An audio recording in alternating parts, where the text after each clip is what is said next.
नमस्कार। किसी भी वस्तु के निर्माण के पूर्व उस वस्तु की डिज़ाइन, उस वस्तु का प्रोसेस और उस वस्तु का यूज़र मैनुअल तैयार किया जाता है। वैसे ही इस सृष्टि के निर्माण के पूर्व यह सृष्टि कैसी है, यह सृष्टि का संचालन कैसे होता है और इस सृष्टि में हम किस तरह से प्रोग्रेसिव रह सकते हैं, उसके लिए एक मैनुअल खुद जिसने इस सृष्टि का सृजन किया, वैसे ईश्वर, भगवान, खुदा या फिर कोई भी क्रिएटिव फोर्स, उसने सृष्टि का एक यूज़र मैनुअल क्रिएट किया, उसी का नाम वेद है। इस बात का प्रमाण देने के लिए मैं आपका ध्यान बृहदारण्यक उपनिषद के ऊपर ले जाना चाहूँगा। उस उपनिषद में याज्ञवल्क्य जी अपनी पत्नी मैत्रेयी को उपदेश देते हुए यह श्लोक कहते हैं, एवं वा अरे अस्य महतो भूतस्य निश्वसितम एतद् ऋग्वेदो यजुर्वेदः सामवेदो अथर्वा अंगिरसः। अर्थात उस महान परमेश्वर के द्वारा सृष्टि प्रागट्य होने के साथ ही ऋग्वेद, यजुर्वेद, सामवेद और अथर्ववेद निश्वास की तरह सहज ही बाहर प्रकट हुए। ईश्वर ने स्वयं मानव जाति के कल्याण के लिए इस वेदों की रचना की है। ऐसा ही उपदेश महर्षि दयानंद सरस्वती जी ने भी दिया है और अपने प्रसिद्ध पुस्तक ऋग्वेद आदि भाष्य भूमिका में उन्होंने यह बात लिखी है, यथा पिता स्वसंततिं प्रति सदैव करुणां दधाति तथा ईश्वरः अपि परम कृपया सर्वे मनुष्यार्थां वेदोपदेश उपचक्रे। अर्थात जैसे पिता अपने संतान के प्रति हमेशा करुणावान रहता है और पुत्र की सदैव ऊर्ध्वगति हो, उसका कल्याण हो, उसके लिए तरह तरह के उपाय देता है और उपदेश देता है, वैसे ही इस सृष्टि के पिता ईश्वर ने हम सब मनुष्यों का कल्याण हो, उसके लिए वेदों की रचना की है। और जैसा कि हम सबको पता है, हम सब मनुष्य कर्म किए बगैर एक क्षण भी नहीं रह सकते। इसलिए हमारे कायिक, वाचिक और मानसिक कर्म हमें कैसे करने चाहिए ताकि हमें पुण्य की प्राप्ति हो, हमें सफलता मिले एवं जीवन में सुख और शांति मिले। उसी लिए वेदों में कर्म किस तरह से करने चाहिए उसका उपदेश दिया गया है।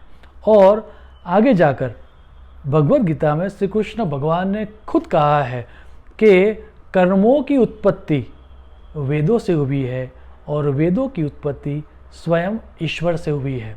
श्रीमद् भगवद गीता का श्लोक देखें, कर्म ब्रह्मोद्भवम विद्धि ब्रह्म अक्षर समुद्भवम। अर्थात कर्मों को वेद से उत्पन्न मानना चाहिए और वेद ईश्वर से प्रकट हुआ मानना चाहिए। दैट मीन्स ये पूरे प्रमाणों से एक बात तो क्लियर हो गई कि वेदों का जो कर्ता है, वेदों का जो सृजन है, वह स्वयं ईश्वर के द्वारा हुआ है। अब ये प्रतिपादित होने के बाद कुछ बहुत सारी गलत फहमियाँ या मिसकंसेप्शन अबाउट वेद करता है, उनको मैं संक्षिप्त में दूर करना चाहूँगा। सबसे पहला जो मिसकंसेप्शन है अबाउट वेद करता, वो यह है कि लोग मानते हैं कि ब्रह्मा जी ने वेदों की उत्पत्ति की और उनके 4 मुख द्वारा 4 वेदों की उत्पत्ति हुई है। यह बात पूरी तरह से गलत है, क्योंकि श्वेताश्वतर उपनिषद में यह स्पष्ट कहा गया है कि ब्रह्मा जी को भी वेदों का उपदेश दिया गया है। आप श्लोक देखें, यो ब्रह्मांडं विदधाति पूर्वम यो वै वेदांश प्रहिणोति तस्मै। अर्थात जो सृष्टि के आरंभ में ब्रह्मा को उत्पन्न करता है और जो उनके लिए वेदों को प्रवृत्त करता है। अर्थात वेदों का उपदेश ब्रह्मा जी को दिया गया है, वेद कर्ता ब्रह्मा जी नहीं है। एक दूसरी गलतफहमी या मिसकंसेप्शन जो वेद के बारे में है वो ये है कि बहुत सारे लोगों का ये मानना है कि जिन जिन ऋषियों के नाम का उल्लेख वेदों में है उन्हीं ने उस वेद की रचना की है। अब ये मानना भी पूरी तरह से गलत है, क्योंकि निरुक्त ग्रंथों में ये स्पष्ट कहा गया है कि ऋषियों ने वेदों को देखा है या सुना है, उन्होंने वेदों की रचना नहीं की है। और निरुक्त ग्रंथ में यह सूत्र दिया गया है, ऋषयो मंत्र द्रष्टारः ननु कर्ता। तो फिर आपको सवाल जगना स्वाभाविक है, तो फिर ऋषियों का नाम वेदों में क्यों है? और उसका जवाब महर्षि दयानंद जी ने बहुत ही अच्छी तरह से दिया है। उनके शब्द देखें, वेदानाम ईश्वरः उक्ति अनंतरम येन येन ऋषिणा यस्य यस्य मंत्रस्य अर्था यथावद विदितः तस्मात् तस्य तस्य उपरि तद ऋषेर नाम उल्लेखनम महा उपकार स्मरणार्थम।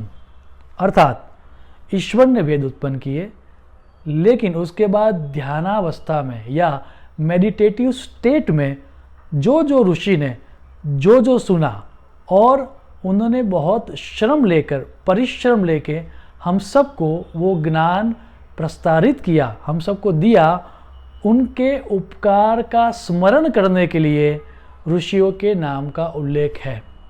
अर्थात यहाँ पर भी स्पष्ट हो जाता है कि ऋषियों ने वेद की रचना नहीं की है। तीसरा मिसकंसेप्शन जो वेदकर्ता के बारे में है वो ये है कि बहुत सारे लोगों का ये मानना है कि वेद व्यास जी ने वेदों की रचना की है। अब ये मानना भी गलत है, क्योंकि वेद व्यास जी ने वेदों का सिर्फ संकलन किया है, एडिट किया है उन्होंने वेद को, और उनको फिर मंत्रों के आधार पर, उनके अर्थों के आधार पर वेदों का क्लासिफिकेशन किया है।